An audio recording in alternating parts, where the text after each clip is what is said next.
I'm Tressa, and welcome to my channel, the Southern GenXer.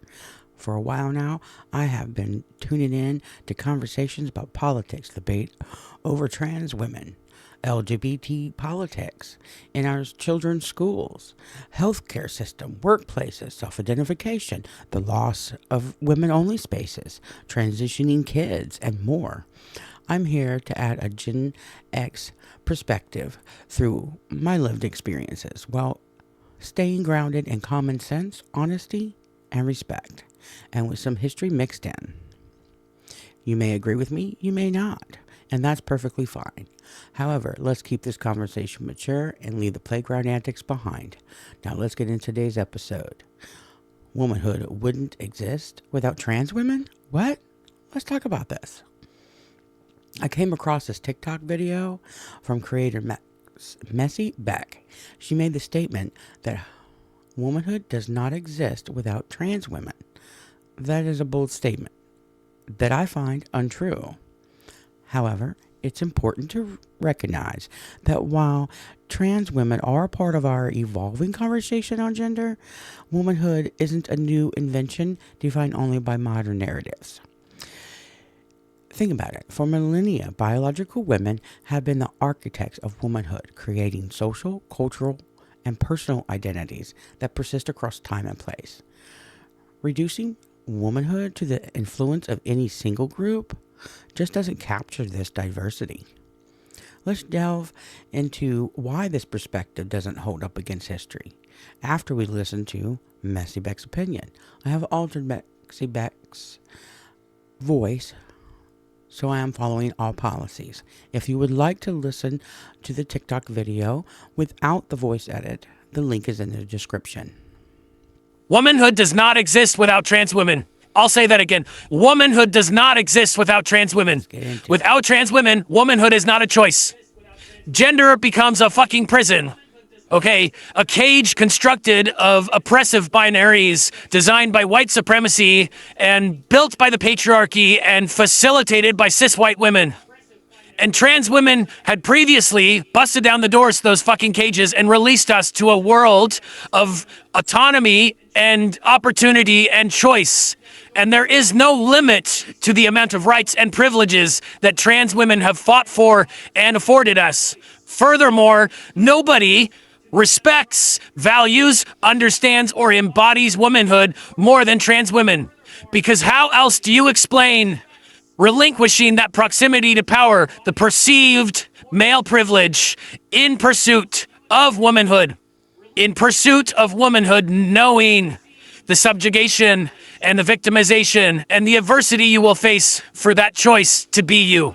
And on the contrary, it is cis white women, my fucking peers, shoving us back in that fucking cage and closing and locking the door, but not before they secure a spot beside us first. So allies need to get so fucking for real right now and realize that there is no world without trans women. There is no womanhood without trans women. While what trans women have contributed to the LGBT movements and trans liberation are important, the assertion that womanhood does not exist without trans women risks erasing the lived realities and histories of biological women, particularly those who have endured generations of gendered oppression across cultures and eras. Like the women that experienced coverture, for centuries married women lost their right to their own identities. Some of those laws under coverture were legal up until the early 1990s. Example, marital SA didn't become illegal nationwide in the United States until 1993. Now, I'm working on a more detailed videos about the history of women's rights.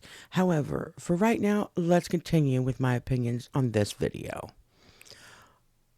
Womanhood is a complex and multifaceted experience that cannot be reduced to a single narrative. It encompasses biological, social, cultural, and psychological dimensions, some of which are rooted in the embodied experience of biological women, including menstruation, pregnancy, childbirth, and menopause, which have historically shaped women's social roles and the communities that define them. To say womanhood wouldn't exist without trans women is to overlook this entire scope of a biological woman's experience. I myself am a biological woman and can speak on all four of those topics in great detail. However, let's continue. At the same time, trans women bring unique and vital perspectives to what it means to be trans women, especially through their courage in transitioning and living authentically in the face of hostility. And power is powerful and important, but it is inaccurate to claim that their existence is the sole basis of a womanhood or its only liberating force. Furthermore, the idea that gender is solely a cage constructed by white supremacy and patriarchy oversimplifies global histories and ignores the fact that rigid gender norms have existed in many non-white, non-Western societies long before any of this existed. Acknowledges that both biological and trans women face unique challenges, and sometimes overlapping ones, and that both groups contribute to the fight for gender justice. Finally, meaningful allyship doesn't require the erasure of biological women, identities, or experiences. True solidarity involves being honest, knowing that trans women are not women, and they are living their lives as a woman. And affirming that they are real women is not helping them or biological women. Saying biological women would be in a cage without them is false. We can acknowledge that in order for a trans woman to transition, they first must be born biological male. And for there to be womanhood, there first needs to be biological women. Without either sex, the other does not exist. Well, that's my take on this TikTok video from Messy Beck. If you appreciate honest discussions, respect for diverse perspectives, and a lot of some good old-fashioned common sense with some real history mixed in, and true Gen X life experiences before the internet, then join the conversation. Like, subscribe, comment, and share to keep the conversation and the channel growing. Thanks for watching, and see you in the next video.